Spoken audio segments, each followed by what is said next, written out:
It began as a scripted angle in one company, with their competitor claiming that it was deceptive and misleading, resulting in actual legal issues over said scripted angle. And by the time all was said and done and those issues were fully resolved, the original intent of the angle, which was now long dead, latently mirrored reality in a way that was never intended. In this case, the ones who took issue with the situation ultimately benefited greatly from its occurrence, but only years later. Confused yet?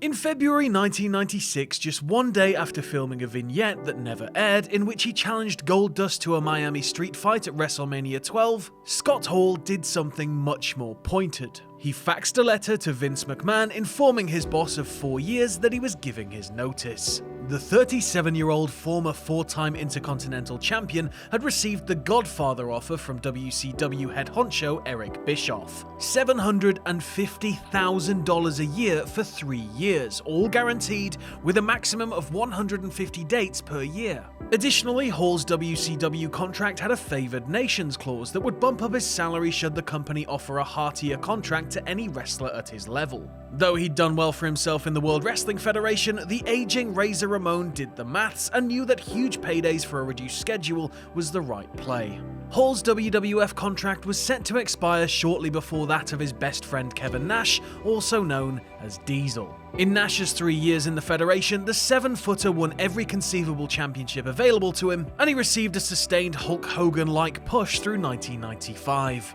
The Federation's rough business from that time period aside, Nash was enough of a commodity that Bischoff reached out to him shortly after he locked down Hall. Initially, Nash had wanted to remain loyal to Vince, who had put maximum faith in him when no other promoter or booker had, and he wasn't all that keen to jump ship. However, with a pregnant wife at home and a chance to earn unfathomable money for such a light schedule, not to mention his disdain for the booking of his recent world title match against Bret Hart at the February In Your House, the 36-year-old decided to follow his buddy to Atlanta. 1 week after Hall faxed his notice to McMahon, Nash did the same, letting Vince know that he was done with WWF as of June 6th of that year. After taking a rather controversial bow inside Madison Square Garden that May, Hall and Nash put their WWF obligations behind them and were set to begin life anew in WCW.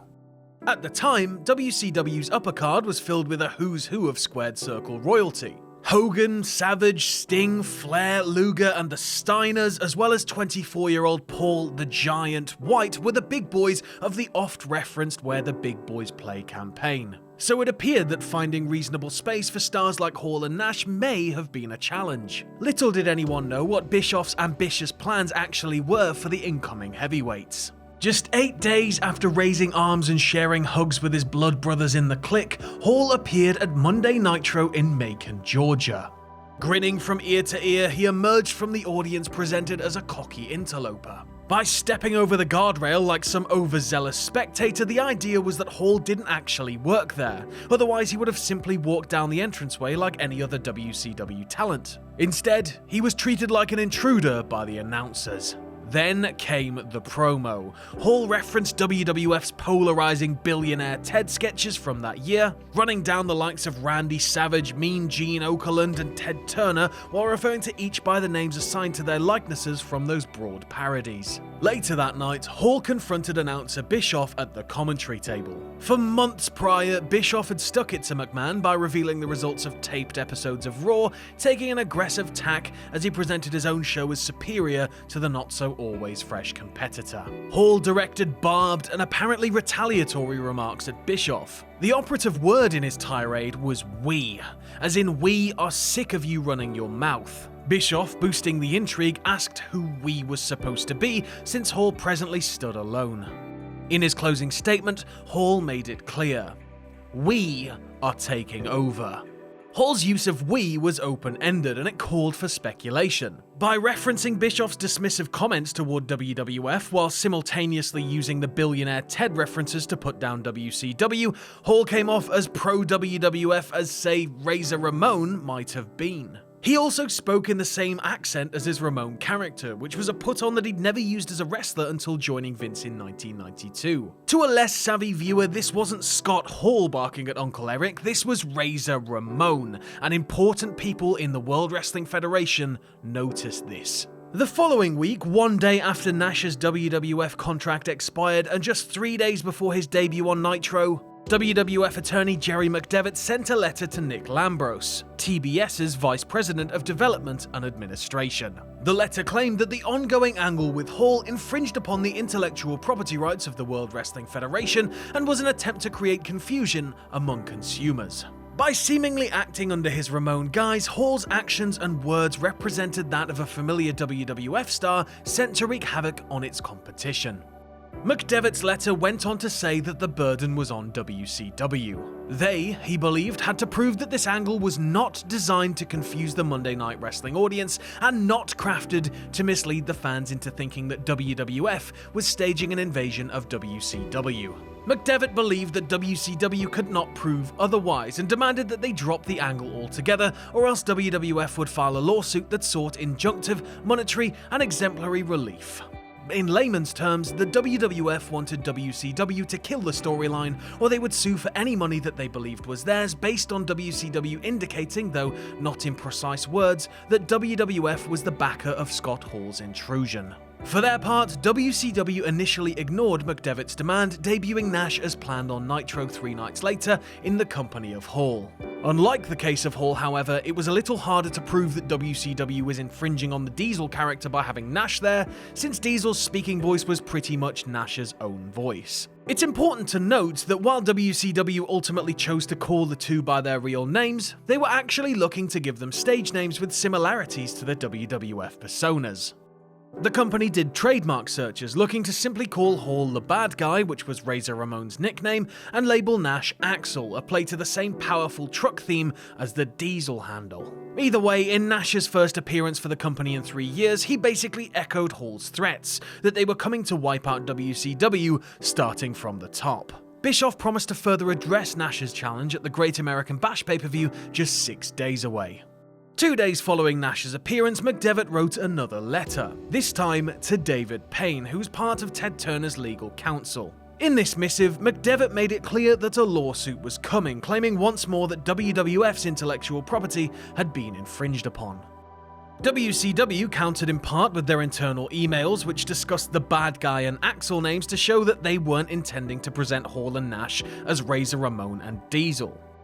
The problem was the WCW broadcast team hadn't referred to either man by any name so far. As far as the viewers at home knew, these men were Razor and Diesel, and that kind of passive line blurring didn't sit well with McDevitt. Come Sunday's Great American Bash in Baltimore, when Bischoff interviewed Hall and Nash on the entrance stage, there was a moment of necessary reality shoehorned into the constructed story. Bischoff point-blank asked both men if they worked for the World Wrestling Federation. Hall and Nash each said no, and then the evening's angle, which resulted in Bischoff being powerbombed off the stage, continued on without any more overt asides. It should be noted that the next night's Nitro walloped Raw by more than a full ratings point, 3.4 to 2.3. This was the first of the noted 83 weeks in which Nitro defeated Raw head-to-head, a streak that lasted until April of 1998. The prior week's battle, in which Nitro concluded with Nash's first appearance to back up Hall, was a narrow win for Raw, and the last time WWF won for close to 2 years. But surely the infringement of characters was the only reason that WWF wanted to get the angle killed. 8 days after the Bash, the Monday night battle between Nitro and Raw was the second half of a twin bill, as WCW and WWF met in the Courtroom earlier that day. For WWF's part, they requested a temporary restraining order that would keep Hall and Nash from appearing on WCW programming, citing the apparent depiction on WCW's part that portrayed them as WWF's hired guns, even though Hall and Nash, to be fair, did say on camera that they no longer worked for McMahon.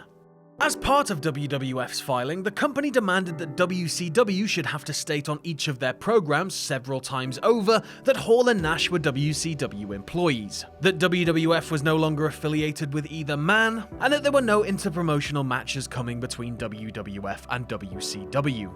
Additionally, WWF's complaint noted that WCW should be forced to tell its audience that if they wanted to see WWF performers, they could see them on Monday Night Raw at 9 PM Eastern on the USA Network. Yes, WWF wanted WCW to plug Raw several times during Nitro as one hell of a make-good. WCW, represented by attorney David Dunn, argued that wrestlers switched companies frequently over the preceding years without changing their personas. And it's true, Ric Flair, Vader, Jake Roberts, Rick Rude, among many others, remained unchanged following a move to the competition. So the idea that it was wrong that Hall and Nash resembled Ramone and Diesel was a little bit absurd. Where McDevitt did have a reasonable point was that WCW had not formally named Hall and Nash on their broadcasts so far. They would go on to use their real names as their professional handles soon enough, but Bischoff, Tony Schiavone, and the other announcers had never said that's Scott Hall and Kevin Nash, or that's the bad guy and Axel.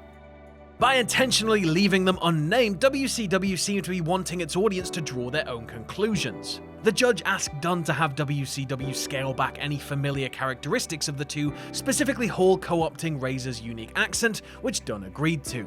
Ultimately, the judge didn't make any major rulings, putting off all further case matters until the middle of July, so no restraining order was granted. That meant that Bash at the Beach on July 7th could go ahead without any modification or yielding. Not only were the now affirmatively named Hall and Nash in action that night for a monumental main event, so too was Hulk Hogan, who would turn his back on WCW, revealing himself as the third man of what became known as the New World Order. The NWO became the talk of professional wrestling and continued picking up steam throughout the early summer of 1996. And WCW only turned up the heat during the 2 weeks in which Raw was preempted by US Open tennis coverage on their home network. On those two shows, former WWF wrestler turned manager Ted DiBiase debuted for the company 3 months after leaving New York. Though not fully revealed at the time, DiBiase was cast as the NWO's benefactor, the Fourth Man. 1 week later, the Mighty Giant joined the group, helping his new stablemates decimate a horde of WCW wrestlers in an anarchic show-closing scene. While Raw was away, Nitro doused the towering inferno with more gasoline.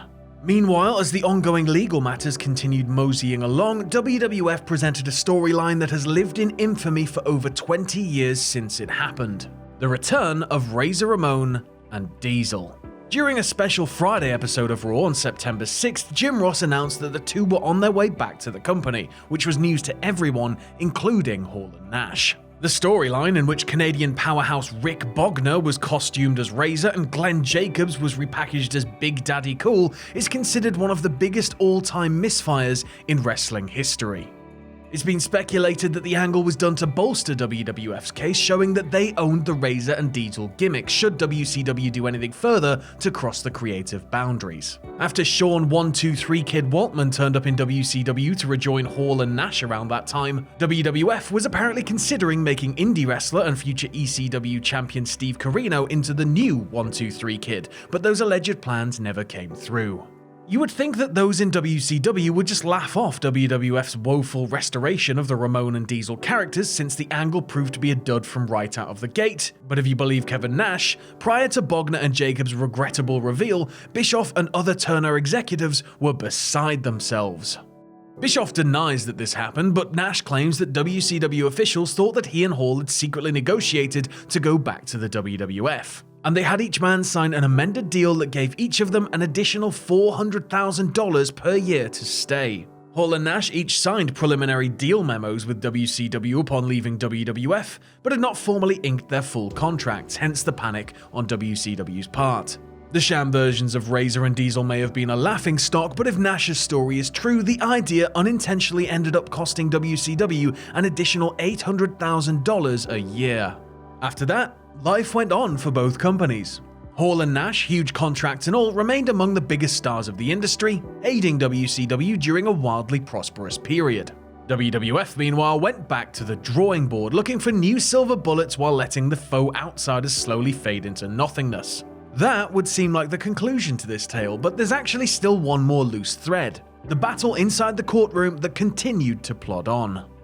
Somehow, WWF's initial legal action against WCW dragged out all the way to the summer of 2000, a period in which WWF was slaughtering and ailing WCW in every facet and form. The outsiders were no longer must-see TV, Hall's days with the company were numbered, and Bischoff was no longer calling the shots. The case was formally settled out of court, and one term of said settlement proved to be very interesting. It decreed that in the unlikely event that WCW's assets were ever to be put up for liquidation, WWF would have the right to bid on them.